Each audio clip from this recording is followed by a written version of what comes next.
Hey everyone and welcome back to PrepFusion. So a lot of students ask me, sir, how to solve questions in a faster manner. Whenever the question, I try to solve a particular question in Gate PYQ without the timer, I am able to solve it. But with the timer, I'm not able to solve it. It is taking me more time. I'm stressed out. So how to solve questions with the timer, that is a separate topic. But how to solve questions in a faster manner, that will help in this scenario, even if there is timer. I will discuss about that. I will discuss about 5 points. So first point is observing the question.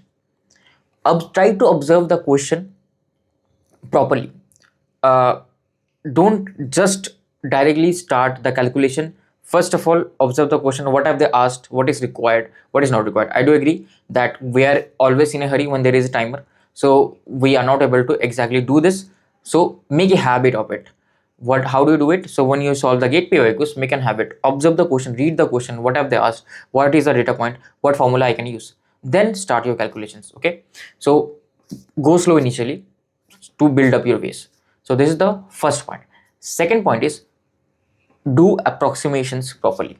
Sometimes what happens, if you approximate at the starting of the questions, that then at the end they have asked you in NAT, if it is a numerical answer type question, right, they have asked in NAT, then you will be, if you do approximations starting, right, you'll not get to your proper answer at the end. Your answer might lie out of range. Okay, so if you are able to use fractions, don't use calculators at the start, right?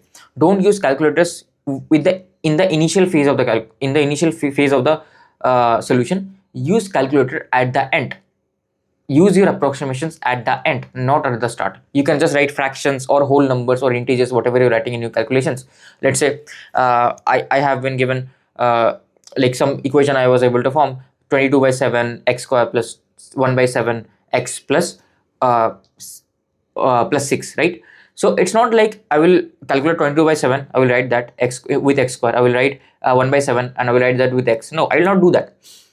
I will write 22 by 7, I will write this, and ultimately at the end when I write the solution for x, there I will put all the fractions and then I will put it in the calculator. So don't use the calculator at the starting, use the calculator at the end. And the third thing that I want to suggest to you guys is the method of option elimination. With option elimination, you can save a lot of your time. So sometimes, like, it will not be applicable for all time, but sometimes, mostly what will happen is you will have some 4 options, and out of this 2 options can be easily eliminated. This you have seen always, that 2 options can be easily eliminated, not for every question but for few questions. So try to look at the question in that way. Whenever options are given, take advantage of options. Look for hints from the options. This is the third suggestion that I want to give to you guys. Fourth suggestion is building pattern memory.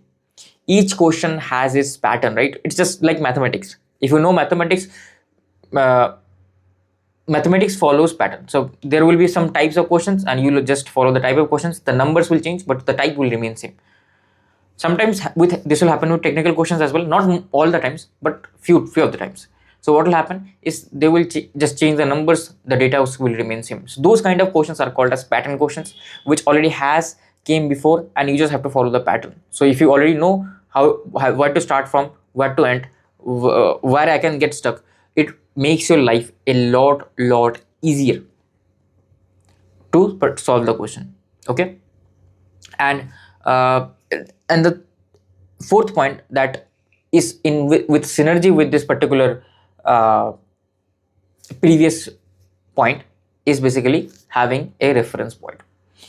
So having a reference point basically means that you know few basic conversions. What is sine 45? 1 by root 2. What is 1 by root 2? 0.707, right? What is tan 60? What is tan 30? What is tan 1 by 2?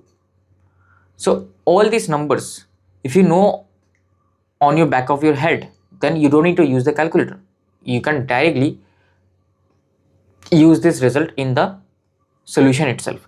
So that will just save your time, right? So these kind of numbers, if you are able to keep in the back of your mind, then this will save you save your time. It's not like you have to mug up every single thing. Whichever things you are able to mug up, use that, and use that as your advantage point. Whichever numbers are coming more and more often, let's say pi is 3.14, right?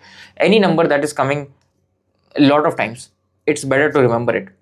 Okay, so these were my 5 particular tips for you guys to solve any question 10x faster. So if you enjoyed this video, like the video, hype the video, and share it with your friends. I will see you in the next video. Until then, happy learning.